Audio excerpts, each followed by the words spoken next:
I call this meeting of the Pierre City Commission to order. Please stand and join me in the Pledge of Allegiance. I pledge allegiance to the flag of the United States of America and to the republic for which it stands, one nation, under God, indivisible, with liberty and justice for all. Please remain standing. We've got Pastor Jeff here for the invocation. Welcome, Pastor. Thank you, Mayor. Friends, let us join together for a word of prayer. Gracious and loving God, we give pause at the beginning of this meeting to remember that all authority is about trust and that every community is a gift. You have called us not to just simply live in a city, but to care for it, to seek the good of all and to serve one another in love. We are mindful that we do live in unsettling days, that the world beyond our borders does carry conflict, uncertainty, and even grief. Many watch the news with heavy hearts, and many carry private anxieties about the future. But tonight, you have gathered us here not to solve the world's problems, but to be a faithful people where we are.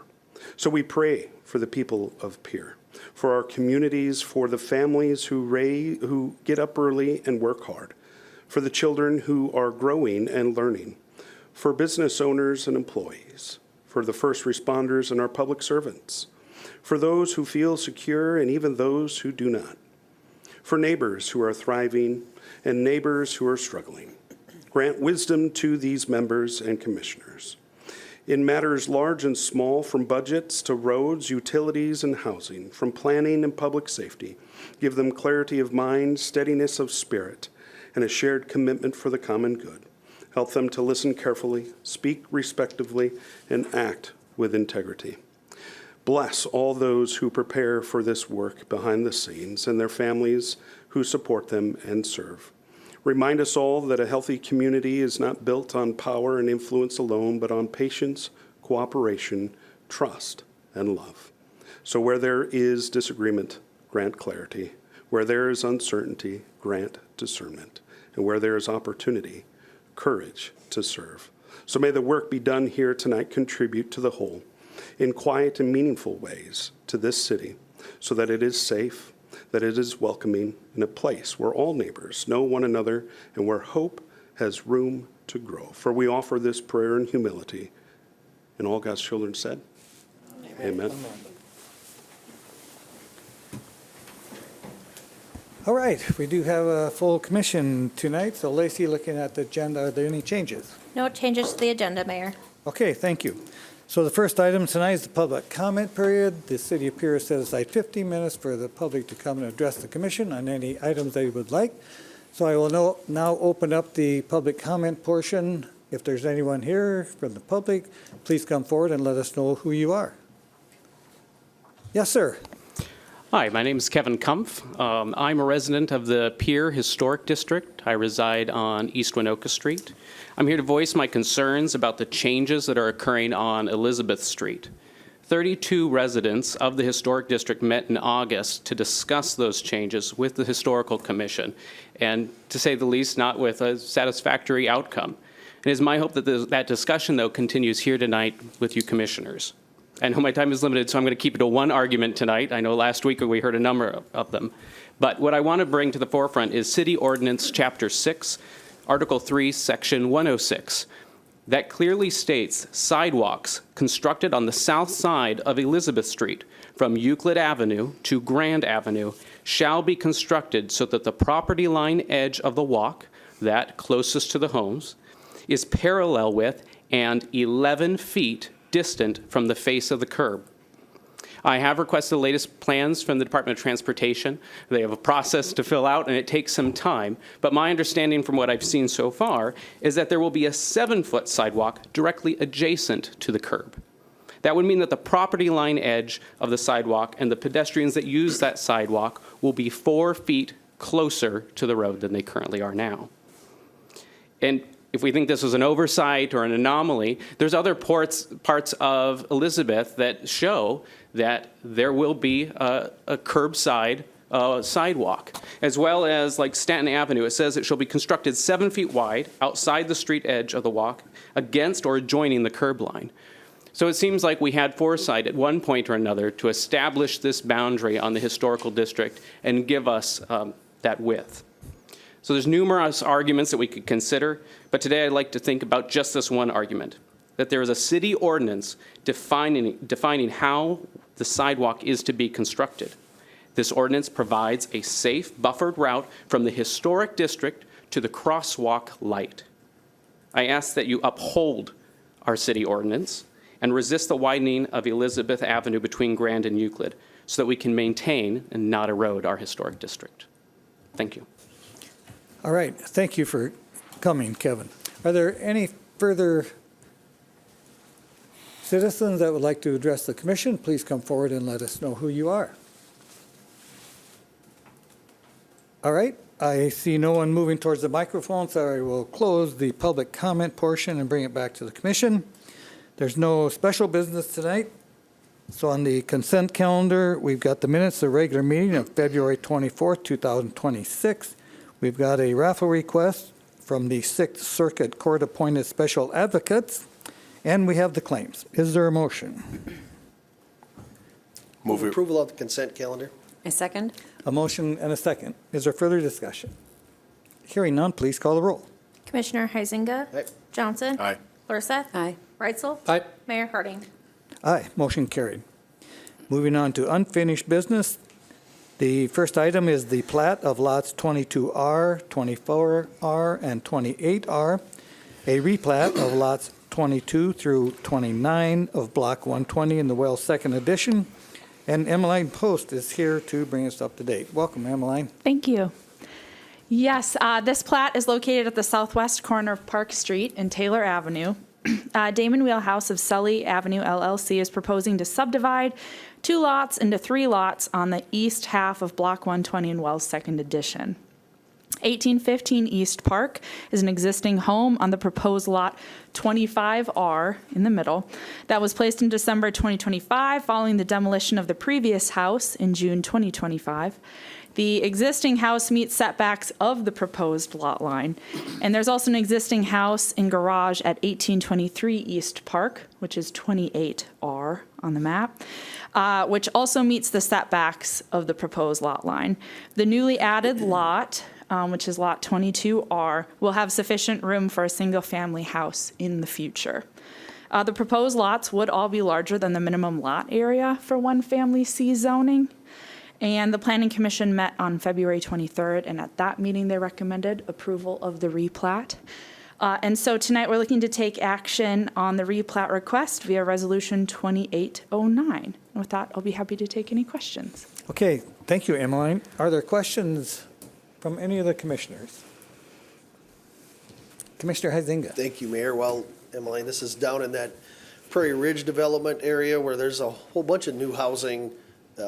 And instead of developing new areas on the edge of town, which we are very limited by, redeveloping existing areas that, all the utilities there, the roads are there, and some of these houses are showing some wear, and if we can eliminate them and essentially repurpose some of our stuff within the boundaries of the community, it's a great use of resources. Mr. Wheelhouse has been a great partner in some of these housing projects through the years, and so he does a good job, and we don't have to worry about him not finishing the job or anything like that. He will get it done. So glad to see just another opportunity for someone to put a different home down there. Yes, thank you. Further questions or comments by any of the commissioners? All right, we do need to take action on this for Resolution 2809. Is there a motion? I would move approval of resolution number 2809, approving the plat of lots 22R, 25R, and 28R of Block 120 in Wells Second Edition. A second? Motion and a second. Is there further discussion? Hearing none, please call the roll. Commissioner Heisinger. Aye. Johnson. Aye. Lorseth. Aye. Reitzel. Aye. Mayor Harding. Aye, motion carried. Thank you, Emmeline. Thank you. All right, then the next item is the 545 public hearing for the Joe Wolf Airport Industrial Park lease. It is not that time right now, so we will go on to new business and then come back at the appropriate time.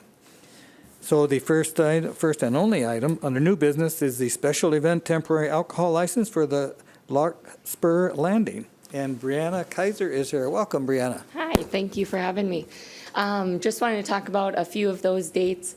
The final 4 dates on there, May 23rd, June 13th, June 20th, and July 11th, are all weddings that are being requested. And then March 7th, which is coming up this weekend, is the Missouri Shores Gala. That event is a special event we're fortunate to host for the 2nd year in a row.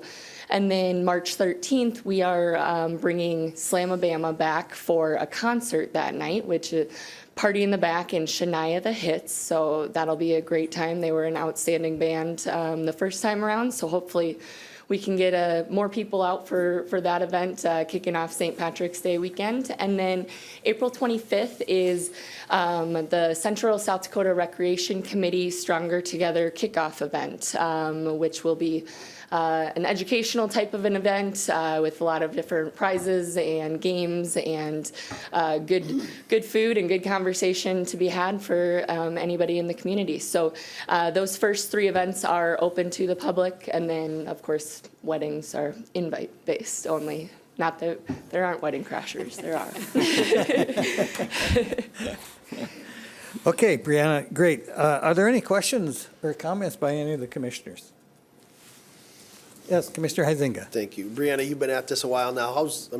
Based on these bookings, it seems like you're in here quite regularly. It must be going all right. Yeah, I try not to burden you guys with my presence too frequently, so we kind of like to chunk them here to get quite a few, and then you'll probably see me back again in the summer. But it's going well. Yep, with the 1 year under our belt, we're far from seasoned vets, but we certainly have it down to our science, I guess, not whether that's the right or the wrong science. We're starting to figure things out, and our whole goal with Larkspur is just to be a service to the community in any way that we can. It's been a great addition, and we're fortunate to be the owners of it, and we hope to continue to provide a space for a multitude of events throughout the year. But it's really taken off, and we're excited about the future of it and what it can continue to do for this community and this region as a whole. Thank you. It's a great venue, and it's big enough that you can do. I've been to a smaller event there and some bigger events there, Yeah. and it's kind of everything in between. It's working great, and we're glad to have the people out here. It's all part of this. We want to be a regional destination for a lot of different events, and a lot of your events that you're having. We're glad to have them in Pierre. So Yeah, appreciate it. thank you guys. Thank you. Further questions or comment? I'd just like to add to what Commissioner Huizinga said. It's a great event. You've done a great job up there, and I'm glad that you're getting things scheduled. And I would encourage folks, if they're thinking about doing something, to give you a call and Yeah, thank you. talk to you about it. So that's great. Thank you. Okay, we do need to take action on this. So is there a motion? Make a motion, we approve the special event temporary alcohol license for Larkspur Landing as presented. Second. Motion and a second. Is there further discussion? Hearing none, please call the roll. Commissioner Huizinga. Aye. Johnson. Aye. Larseth. Aye. Reitzel. Aye. Mayor Harding. Aye, motion carried. Thank Good luck, you. Brianna. Thank you. You bet. All right, then we will go back to the unfinished business, the 545 public hearing for the Joe Wolf Airport Industrial Park lease. And Casey is here from the airport to bring us up to date. Okay, bye. Okay, Casey. Good evening, Commission. Tonight I'm presenting a 10-year industrial park ground lease for Lot 22.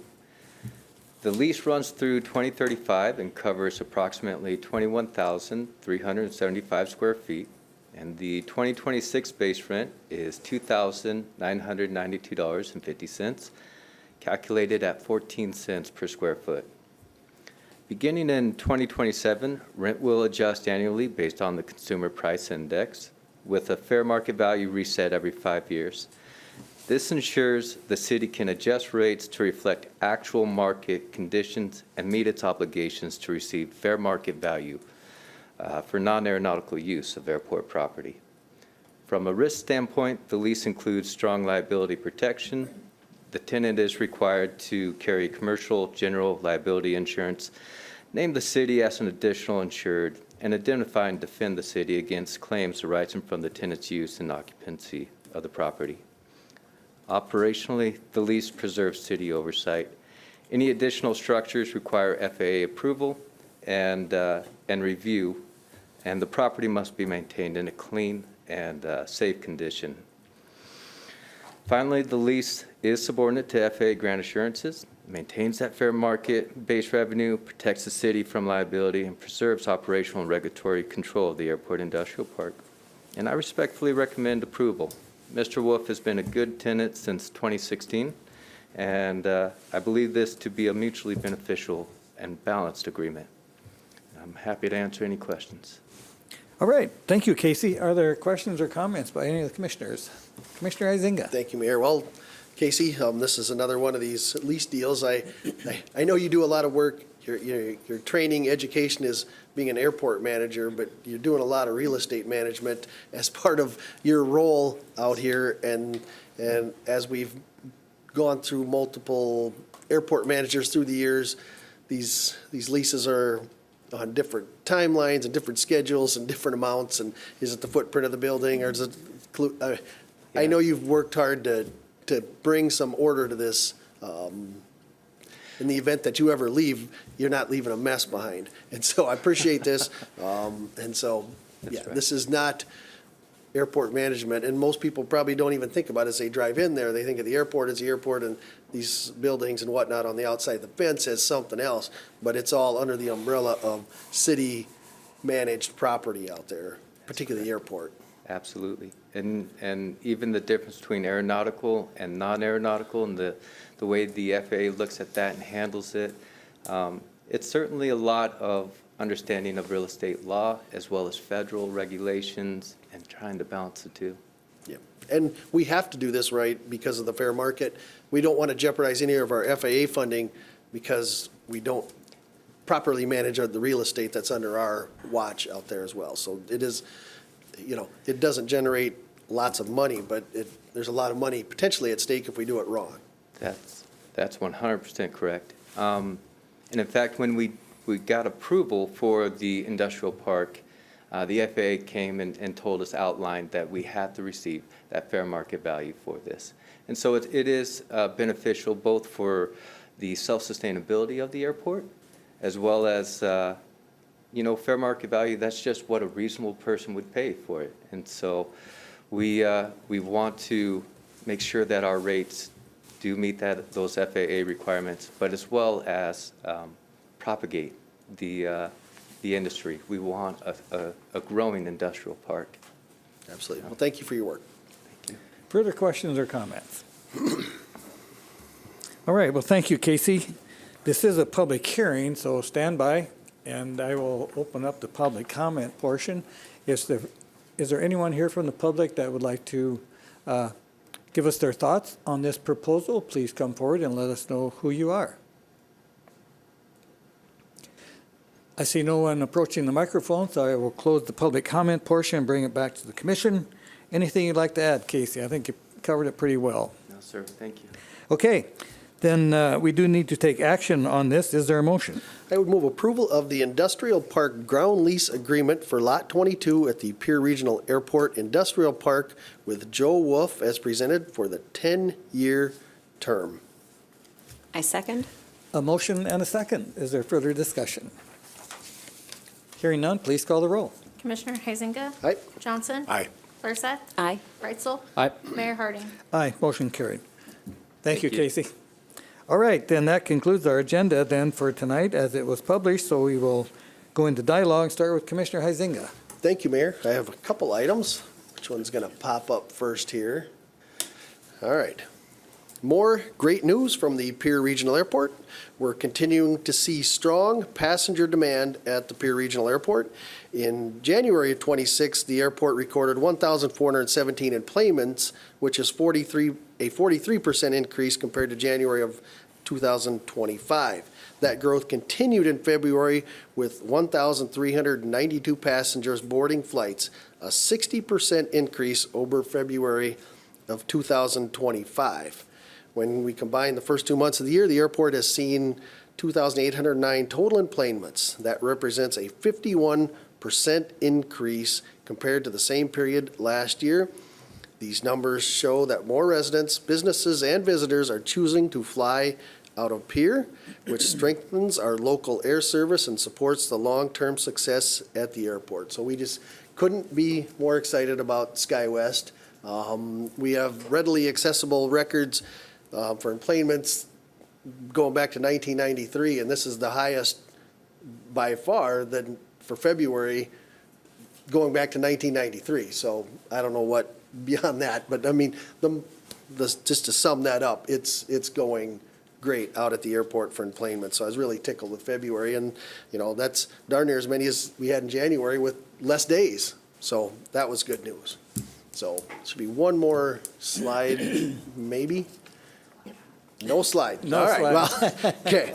The City of Pierre is once again offering a free discounted load coupon for residential customers. The coupon allows for one free pickup load or a similar sized trailer load to 1,200 pounds. The loads are over 1,200 pounds are charged a flat fee of $16.50 plus tax. And these coupons expire in November of 2026. So just present the coupon when you get there. This is an annual deal we provide, and it's fairly well utilized. People do take advantage of it, but those will be going out, Lacey, pretty soon. They went out in the March utility bills, Okay. and if you are a customer that signs up for electronic bills only, the landfill facility has a list of all those customers, and they'll check your name off the list when you get there. All right, thank you. And that's all I have, Mayor. All right, Commissioner Lurseth. Yes, I have one thing. I think there's a Oh, slide. there it is. Oh, there it My is, load right coupon. there. There we go. All right, Rollins Municipal Library is celebrating Read Across America Week. Families are encouraged to stop in and explore classic favorites and new titles. The library now offers Wonder Books, which are print books with built-in audio readers.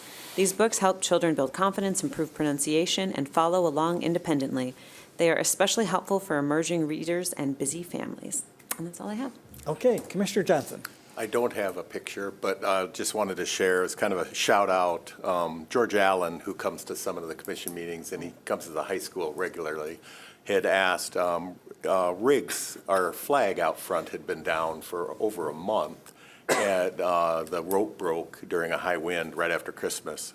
And George, being George, said, let's fix this. The city parks people had been using their bucket trucks in the neighborhood to do the tree trimming, and thought it made sense if they would come over and help us out and get that flag up.